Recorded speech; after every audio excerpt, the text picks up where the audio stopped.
Karachi water and sewerage board کی United workers union کے تحت جمشید ٹاؤن میں پرچم کشائی کی تقریب کا اہتمام کیا گیا، جس میں چیئرمین جوزف صنم، جنرل سیکرٹری اکرام خان، سینئر نائب صدر ناظم صدیقی کے علاوہ ایس ای سید اعجاز احمد اور ایگزیکٹو انجینئر سیوریج مسعود کاظمی، سینئر وائس چیئرمین ناظم خان کے ساتھ ساتھ طارق احمد، ایاز حسین بھی موجود تھے، جبکہ اس موقع پر جہاں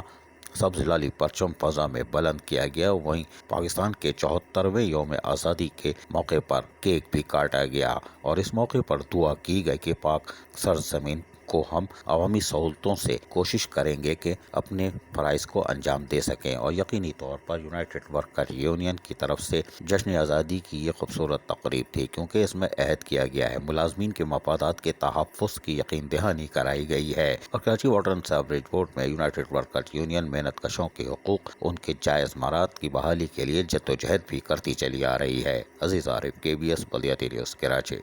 ایسی ہی خوبصورت ویڈیوز فیوچر میں حاصل کرنے کے لیے ریڈ بٹن پر کلک کر کے اور بیل آئیکن کو پریس کر کے ہم سب کے سبسکرائبر بننا مت بھولیے۔